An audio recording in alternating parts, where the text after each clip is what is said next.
asalaamaaleykum man la Pape Sidi Fall présentateur à iRadio ak quoi keneen quoi feneen quoi ak feneen Mbaye Sapar sama xarit la dama am benn sama waay bu tudd Ceddo Mourid Sadiq dañoo tàmbali daaw di def fii ak màggal ñu ne ma waa ji daal dafa xorom mu dikk màggalu Touba une semaine avant màggal bu jot damay dem daaw ci màggal gi waaw màggalu ren gi bi màggal gi méttee ci jamonoy bas mi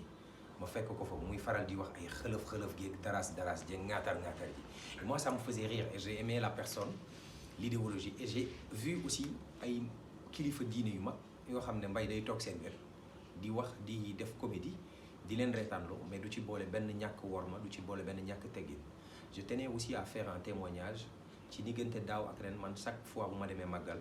damay am néeg bu ñu ma abal biir résidence Khadimou Rassoul ci jàkkaarloog jumaa ji ndax daf may permettre sama liggéey ma mën ko def normalement ndéem une semaine avant lay dem waaye saa yu ma yeggee résidence fekk fa Mbaye Sapar su ma demee reportage bu ma ñëwee danaan ma yow laa doon xaar pour julli waxtu mosuma koo gis mu faat ko c'était quelqu'un de très très pieux wax dëgg yàlla bëri na jàmm bëri na kaf te amoon na ay ambition aussi si àdduna ba ubbi woon na benn chaîne YouTube boo xam ne da ci doon jël ay waxtaanu kilifa diine yi di ko mën a jàllale foofu nit ku baax la nit ku bëri woon jàmm la nit ku jullite la man seede naa du benn du ñaari yoon mu nekk ci ñu nekk ci xëlëf gi comme ni ñu ko doon waxee màggal gi mu dagg lépp daw julli ñëwaat fekk ñu fi ñu nekk ah booy julli nga ba pare mu ne waaw yéen moom da leen ko dajale ba ngoon rek waaw après dinañ ko gérer incha allah mais c'est quelqu'un de très très très humain mu invité ko benn yoon à la télé mu def buum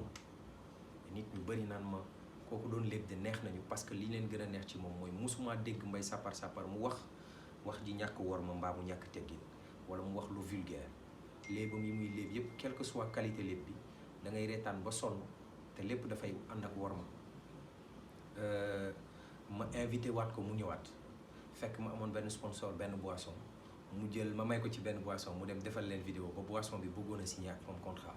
on était vraiment très très avancé ci affaire yooyu yëpp ñu ngi ci doon lijjanti à chaque fois daal bu ma nekkee Touba fu ma mënti nekk Mbaye bu ko yëgee day bàyyi lépp lu muy def ñëw mu nekkoon sama waay nag sama seddu maa koy ñaanal fii mu bàyyi ko njaboot gi mu bàyyi yàlla teg ci loxo te it xare ko ci aljana yi gën a kawe ni ma ñu doon bégalee ba ñuy kontaan ci moom yàlla bégale ko noonu ba ki mu yaakaaroon fii ci àdduna ak foofa nu jëm mooy Khadimou Rassoul teg ko ci peggam ba nu fekkante fa lëfër di daras yi nekk ci jàmm nga xëy gis ne oto boobu maanaam ci la ñàkkee bakkanam waaw gis nga li ñu naan xaw ma naka lañ koy tuddee ci gëm yàlla dëgg lii du la jaaxal bu yàlla bindee ne ba sàngam waxtu sàngam di nga génn àdduna te ci sàngam la am na benn vidéo bu ñu def ci màggal gi bu dugg sama néeg rek fekk ma toog mu ne ma benn sëriñ Pape Sidi benn sëriñ da laa doon waxal léegi mu ne ma daf maa gént ma lab ci géej ma ne ko yow ba nga ma xamee ba léegi mos nga maa gis ma photo bu ci booru géej ma koy reetaan ma koy nettaliwaat TikTok mais mënuma téye sama bopp parce que c'était tellement hilarant mais ndakate boobu yàlla nee na diggante màggal ak gàmmu ci ñaar fukki fan yi balaa ñu see yegg si waat dina wuy ji boromam te ci oto lay jógee bu dul woon oto boobu nekk beneen oto yàlla li mu bind ci sa destinée mënoo ci dara nit a ngi daw di ut dara fekk na du li gën ci moom moo tax lu waaye di ñaan mbaa mu koy sabablu na ci boole yàlla na tamuy li gën ci man yàlla nag lu bind ci fukk rey ci juróom-ñeent bu ne fukk ba bu jotee moom alakul àll ngay dem yàlla na ko yàlla yërëm loolu rek lañ ci mën a wax du oto bi c'est pas la faute à kii ko may c'est pas sa faute parce que da doon dawal waxtu wee jot rek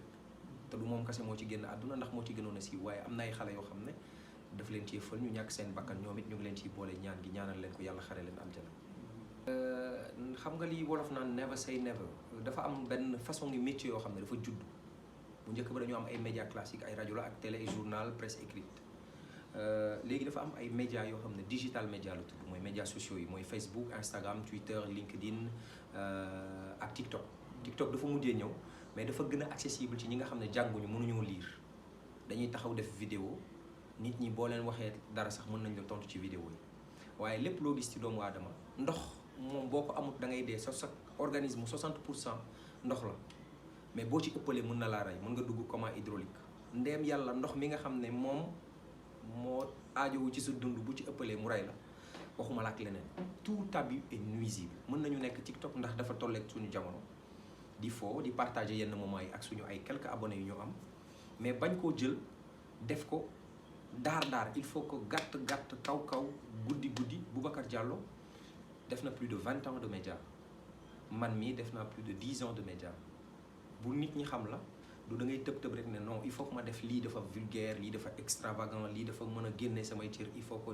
alaw salimi zamane fekk 10 000 abonnés nga am da ngay téye boo téye yàlla mën na laa may lépp loo njortul sax ne et puis dafa am ay blog man TikTok am na ay centaines de milliers de personnes mais am na ñoo xam ne damay abonné wu ci ñoom parce que des fois dañuy correct des fois dañuy am contenu yoo xam ne amal na ma njariñ mais ñi nga xam ne dañuy xëy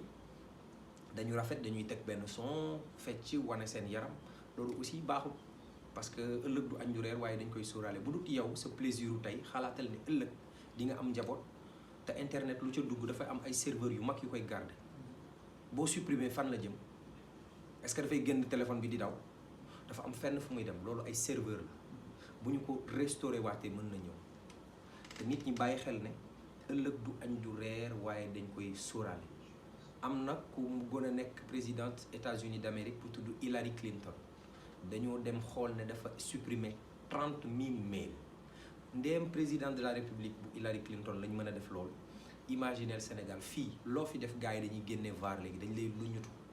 da ngay gis koo xam ne sa doom day màgg sax amut ak yow jikko yamut ak yow yar yamut ak yow jàng fekk sa ay fawu ndaw ñoo ko porté préjudice toll ci ndaw dox ko baax na waaye sóoraale na ëllëg day ñëwi baax na ndax du añ du reer waaye dañ koy sóoraale mën nañ nekk internet kaf foo ree waaye lépp na lalu ci teggin na lalu ci yar ndax ku ci nekk say wayjur ba ngay génn sa kër wala ba ngay nekk sa biir kër sax di def say TikTok am na yar bu ñu def ci yow te am na loo xam ne da ngay wane ne man nii la ñu ma yaree wala lii laa am di saagante di def ay wax yu ñaaw yooyu c'est pas intéressant si TikTok man daal maa ngi ñaan ndaw ñi ne leen ñun ñii fi nekk ñëpp fukki at ci kanam dootuñu nekk ay ndaw ay mag la ñuy nekk te on aura rendez-vous avec l'histoire te bu ñu demee foofu boo gisee mag mu ñàkk fayda di nga ko xam sa xarit bi doon jouer pari foot xam naa moom mooy dem PM bi taxaw di xoos naan numéro bii daf maa rey nanu TikTok bonu waaye la ñu cay def xëy na mën naa bon am na ñoo xam ne dañ ciy nekk di saagante ay sëriñ am na ñoo xam ne dañ ciy nekk di wan seen awra am na ñoo xam ne dañ ciy nekk pour bégal seen bopp dugg rek di vidéo am na ñoo xam ne dañ ciy nekk pour def promotion ngóor jigéen yooyu yëpp c'est à prendre en considération fu ñëpp di dajee jabalay doon kii day jaay buy kii jaay dànq kii jaay bëgëj kii jaay jën kii jaay yàpp yaay seet lii la intéressé nga dugg xool ko lii la intéressé wul nga def ko silence wala ne plus montrer ce contenu réseau bi dina xam ne kii kat contenu bi intéressé wu ko bàyyil ma wan ko contenu beneen ndax naka lañ koy tuddee lii benn chercheur chinois di wax naan y a tout sur internet il suffit juste de savoir ce que l'on recherche lépp a ngi ci internet nooy amee xaalis nooy baaxe nooy bone nooy yàmbaawe nooy sàngara y a tout sur internet yaay seet li la yitteel yow nga dem jëli TikTok yi amoon nga Fambaye waaw daan naa ko gis ci réseau yi maa ngi koy ñaanal yàlla xare ko aljana waaw macha allah yàlla na ko yàlla xare aljana métti na de deewu ndaw moom dafay métti ok amoo dara benn anecdote boo am ci moom wala anecdote am na yooyu dot yooyu moom xam ne daal dañ koy bàyyi rek yàlla na ko yàlla yërëm daal te yàggal saraxam ci loxoy njabootam am na nettali histoire lay indi yàlla na ko yàlla yërëm amiin yàlla na ko yàlla yërëm merci Pape Sidi de rien yéen ku ngeen dugal ngeen bëgg